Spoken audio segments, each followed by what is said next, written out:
दोस्तों, क्या आपने कभी सोचा है कि रेगिस्तान में इतनी रेत आखिर कहां से आती है? या फिर क्या आप जानते हैं कि अमेरिका में घरों की दीवारें इतनी कमजोर क्यों होती हैं? अच्छा, क्या आप ये जानते हैं क्या मार्केट में सबसे महंगा दूध किस जानवर का बिकता है? क्या इसका कुछ आइडिया है? कुछ कुछ आइडिया है तो भी दूंगा। आज के इस एपिसोड में आपको पूरी क्लैरिटी, ताकि आप समझदार बने, आधे अधूरे ज्ञान के कर्जदार नहीं। तो बांध लीजिए तुरंत अपनी अपनी कमर पेटियां और वक्त गवाए बिना शुरू करते हैं आज का ये episode. Factified. Facts on your face. Fact number 1। दोस्तों, दुनिया भर के लोग अमेरिका को सपनों का देश मानते हैं और इसीलिए जिस किसी को भी मौका मिलता है वो यहाँ शिफ्ट होना चाहता है। लेकिन दोस्तों, अमेरिका में यहाँ आप खूब सारे डॉलर्स कमा सकते हैं और अपना लाइफस्टाइल सुधार सकते हैं। वहीं एक चीज जो अमेरिका में आपको देखने को नहीं मिलेगी वो है एक मजबूत घर। जी हाँ, आपने भी कई फनी वीडियोस और टीवी शोज में देखा होगा कि अमेरिकन घरों की दीवारें बहुत नाजुक होती हैं और हल्के से इम्पैक्ट से भी इन दीवारों में छेद हो जाते हैं। तो क्या दोस्तों, आप जानते हैं कि जहां हमारे गांव के लोग भी अब पक्के घर बनाने लगे हैं, वहीं अमेरिका की आधी जनता आज भी प्लाईबोर्ड से बने इन लकड़ी के घरों में क्यों रहती है, जो दिखने में तो चकाचक लगते हैं, लेकिन असल में ये इतने कमजोर होते हैं कि ज्यादा से ज्यादा सिर्फ 20 साल ही टिक पाते हैं। अब आप सोच रहे होंगे कि टेक्नोलॉजी में इतने एडवांस्ड ये अमेरिकन्स भला इतने कमजोर घरों में क्यों रहते हैं? तो दोस्तों, आपको बता दूं कि ये घर कमजोर नहीं होते, सिर्फ इनकी दीवारें थोड़ी नाजुक होती हैं और इसके कई फायदे हैं, जिसमें से सबसे बड़ा तो कॉस्ट कटिंग ही है। जहां कंक्रीट या पत्थर की दीवार को बनाना एक महंगा और टाइम टेकिंग प्रोसेस है, वहीं प्लाईबोर्ड या फिर शीट रॉक की दीवार बनाने में समय और पैसा दोनों बच जाते हैं। दूसरा, अमेरिका की जियोग्राफिकल लोकेशन कुछ ऐसी है कि यहाँ थंडरस्टॉर्म्स और साइक्लोन्स आते रहते हैं। ऐसी प्राकृतिक आपदा के खतरे के चलते भी इन घरों को हल्का और फ्लेक्सिबल रखा जाता है ताकि जानमाल का कम से कम नुकसान हो सके। दोस्तों, ये भी बता दूं कि अमेरिका में लकड़ी के इन घरों की शुरुआत 17वीं सदी में यहाँ आने वाले ब्रिटिशर्स ने की थी, जिनको ऐसे घरों की जरूरत थी जो जल्दी से तैयार हो जाएं और जिसे बनाने में ज्यादा खर्चा भी नहीं आए। अब ब्रिटिशर्स तो अमेरिका से चले गए हैं, पर ये घर मानो अमेरिका की अब पहचान बन चुके हैं। Fact number 2। दोस्तों, यहाँ गाय और भैंस के दूध का इस्तेमाल हम सभी के घरों में होता है। वहीं कई हेल्थ बेनिफिट्स के चलते बकरी, ऊंट और गधी के दूध की भी मार्केट में खूब डिमांड है। ऐसे में क्या आप जानते हैं कि मार्केट में बिकने वाले अलग अलग तरह के दूध में से सबसे महंगा कौन सा बिकता है? अगर नहीं तो दोस्तों, बता दूं कि यहाँ आम गाय भैंस का दूध हमें 40-50 रुपए प्रति लीटर के रेट पर मिल जाता है। वहीं ऊँटनी का दूध 3000 रुपए लीटर तक और गधी का तो 6 से 7000 रुपए प्रति लीटर की दर से भी बिकता है, जो इसी को मार्केट में बिकने वाला सबसे महंगा दूध बनाता है। गधी का दूध सुनने में जितना भी अटपटा लगे, लेकिन दोस्तों ये हमारे इम्यून सिस्टम के लिए कमाल का होता है। कैंसर, मोटापा और कई तरह की एलर्जी से लड़ने में कारगर ये दूध एंटीऑक्सीडेंट्स और एंटी एजिंग गुणों से भरपूर होता है।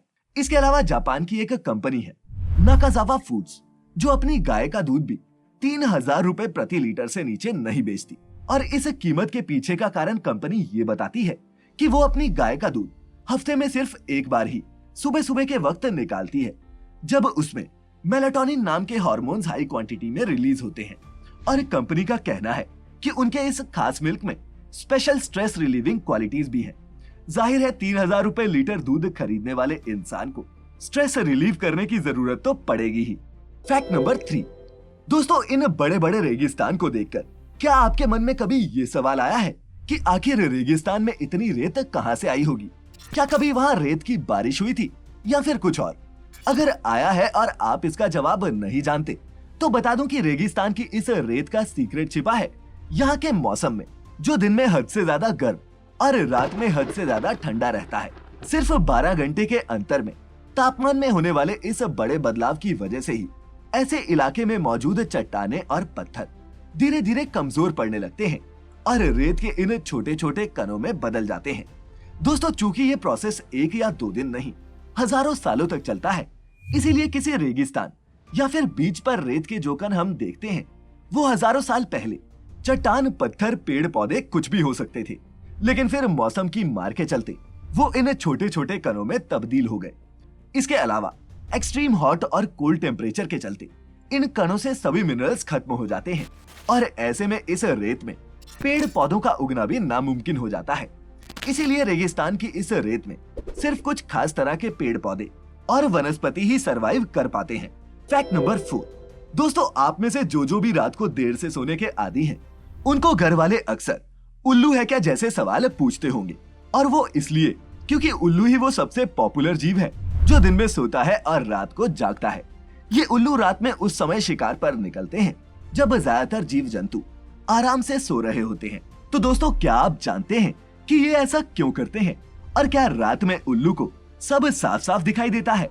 अगर नहीं जानते तो बता दूं कि उल्लू की आंखों की पुतलियां इंसान की आंखों की पुतलियों के मुकाबले बहुत बड़ी होती हैं। इतनी बड़ी कि इनकी पूरी बॉडी का 5% हिस्सा तो ये पुतलियां ही होती हैं। अब दोस्तों, आंखों की पुतलियां कैमरे के लेंस की तरह काम करती हैं। जहां छोटी पुतलियों की मदद से तेज रोशनी में देखना आसान हो जाता है, वहीं पुतलियां जितनी बड़ी होती हैं, अंधेरे में उतना ही साफ नजर आता है और रात में देखना आसान हो जाता है। आंखों की पुतलियां बड़ी होने की वजह से दिन के समय उल्लू की आंखों में बहुत सारी लाइट एंटर करती है, और इसी वजह से वो ना तो साफ देख पाता है और ना ही शिकार कर पाता है। इसी प्रॉब्लम के सॉल्यूशन के तौर पर उल्लू अपनी रूटीन में बाकी जानवरों से उल्टा चलता है। जब सब जानवर सोते हैं, उस वक्त उल्लू अपनी बड़ी बड़ी आंखों और 360 डिग्री घूमने वाली गर्दन से शिकार का पता लगाता है और अपना डिनर करता है, या फिर कहें कि ब्रेकफास्ट। खैर, जो भी हो, बढ़ते हैं अब अपने अगले फैक्ट की तरफ। Fact number 5। दोस्तों, कौन सी सब्जी घर लानी है, जुकाम होने पर कौन सा घरेलू नुस्खा काम करेगा, या फिर दिल की बात कहनी हो, हर छोटे से बड़े काम के लिए हमें माँ ही याद आती है, क्योंकि माँ ही है जिसके पास हर प्रॉब्लम का सॉल्यूशन होता है, और माँ की जगह दुनिया में कोई भी और नहीं ले सकता। लेकिन ब्रुकलिन, न्यूयॉर्क, अमेरिका का एक ऐसा शहर है जहाँ आपको माँ भी रेंट पर मिल जाती है। अब आपको इस बात पर यकीन ना हो, लेकिन ये सच है। दरअसल नीना किनेली नाम की एक महिला ने न्यूयॉर्क के बच्चों के लिए एक सर्विस शुरू की है जिसका नाम है हु नीड्स अ मॉम, माने कि जिसे भी माँ चाहिए वो नीना को कांटेक्ट कर सकता है। इस सर्विस को शुरू करने का आइडिया नीना को तब आया जब उन्होंने अपने आसपास के यंग क्राउड के साथ टाइम स्पेंड करना शुरू किया। बच्चे उसके साथ अपनी प्रॉब्लम्स शेयर करते और वो उन्हें एक मॉम की तरह हर चीज को लेकर एडवाइस करती। नीना को लगा कि जब वो अपने आसपास के बच्चों की ये प्रॉब्लम्स इतनी आसानी से सुलझा सकती हैं, तो क्यों ना इसे बिजनेस में कन्वर्ट किया जाए।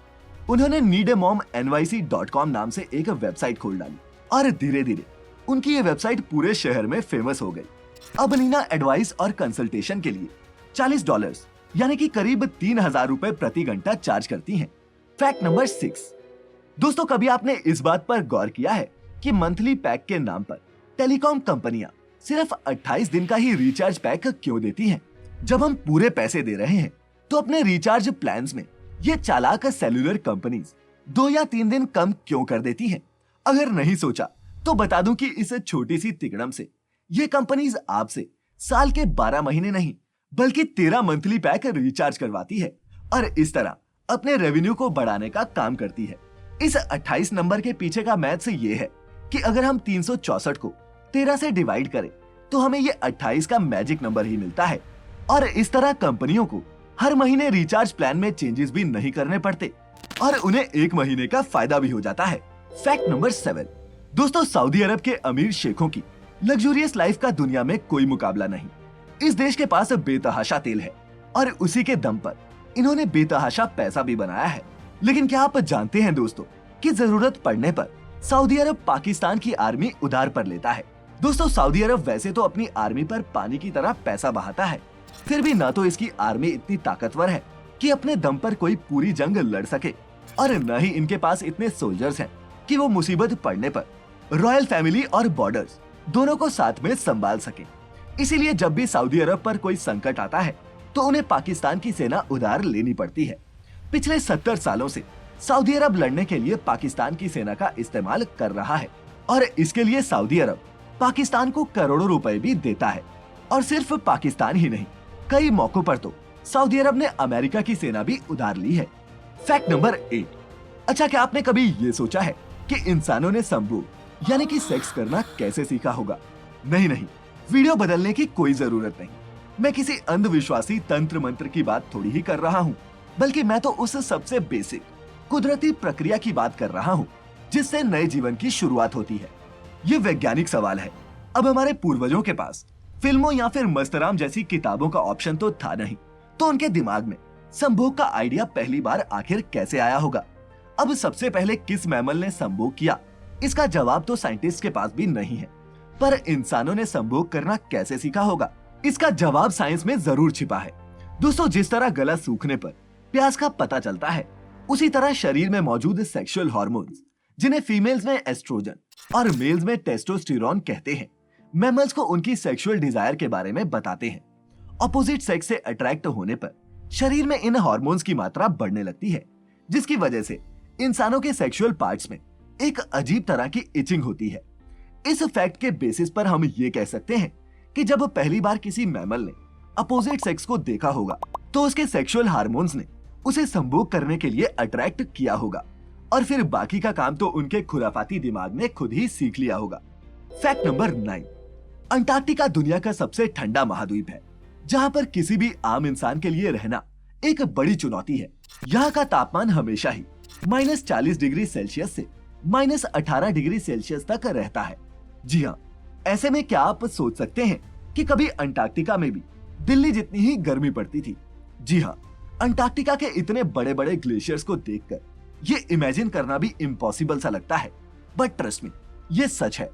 अंटार्कटिका की बर्फ की चादरों में मिले फॉसिल्स पर हुई कई स्टडीज के बाद साइंटिस्ट को ऐसे कई सबूत मिले हैं जो बताते हैं कि 4 से 5 करोड़ साल पहले जब हमारे प्लेनेट पर कार्बन डाइऑक्साइड की कॉन्सेंट्रेशन अपने हाईएस्ट लेवल पर थी, तब अंटार्कटिका वैसा नहीं था जैसा हमें आज दिखता है। तब आज की तरह ये इलाका बर्फ की मोटी मोटी चादरों से ढका हुआ नहीं था, बल्कि यहाँ तापमान 20 डिग्री से भी ऊपर रहता था। लेकिन लगातार होते क्लाइमेट चेंज ने अंटार्कटिका को एक वार्म प्लेस से प्लेनेट के कोल्डेस्ट कॉन्टिनेंट में बदल दिया। इसीलिए दोस्तों, जैसी दुनिया हमें आज दिख रही है, जो मौसम, जो कुदरती नेमतें हमें आज देखने को मिल रही हैं, जरूरी नहीं कि वो हमेशा ऐसी ही थी, और ना ही ये कि वो हमेशा ऐसी ही रहेंगी।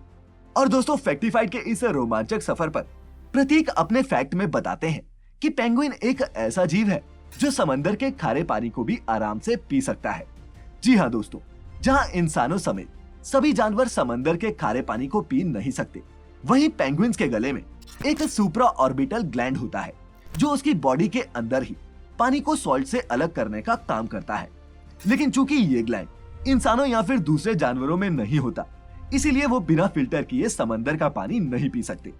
इसी के साथ खत्म होता है आज का ये एपिसोड। कुछ भी नया सीखा हो तो अपने दोस्तों रिश्तेदारों के साथ इस वीडियो को शेयर करने से परहेज ना करें। मिलेंगे अगले हफ्ते कुछ नए, कुछ इनक्रेडिबल से फैक्ट्स के साथ। तब तक अपने चहेतों का ध्यान रखें, खुश रहें, और वीडियो अंत तक देखने के लिए आपका बहुत बहुत शुक्रिया।